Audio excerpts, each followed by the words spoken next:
ముగ్గురు కలిసి స్కూటీలో ఎంజాయ్ చేసుకుంటూ వెళ్తారు. వీళ్ళ ముగ్గురు ఒక చోటికి వెళ్లిన తర్వాత ఈ వ్యక్తి అడుగుతాడు, మేడం మీరు ఇక్కడికి ఎందుకు తీసుకుని వచ్చారు, ఇది ఏం ప్రదేశం అని అడుగుతాడు. ఆ అమ్మాయి చెబుతుంది, మనము ఇక్కడ ఉంటే ఎవరు మన దగ్గరికి రారు, మనం బాగా ఎంజాయ్ చేయొచ్చు అని చెబుతుంది.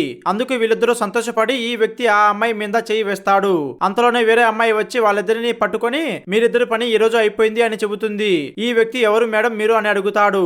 అందుకు ఆ అమ్మాయి చెబుతుంది, నేను కొత్తగా వచ్చిన ఐపీఎస్ ఆఫీసర్ని, నా పేరు అంచల్ మిశ్రా అని చెబుతుంది.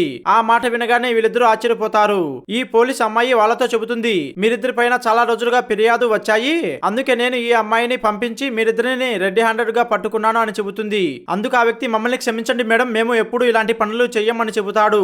మీరు ఎంతమంది ఆడపిల్లల జీవితాలని నాశనం చేసి ఉంటారు, కాబట్టి మీరిద్దరికి జీవితకాలం శిక్ష పడేలా నేను చేస్తాను అని చెప్పి వాళ్ళని తీసుకొని వెళ్ళిపోతుంది. ఫ్రెండ్స్, మీకు ఈ వీడియో చూసిన తర్వాత ఏమనిపించిందో కింద కామెంట్ చేయండి. అలాగే మన ఛానల్ ని సబ్స్క్రైబ్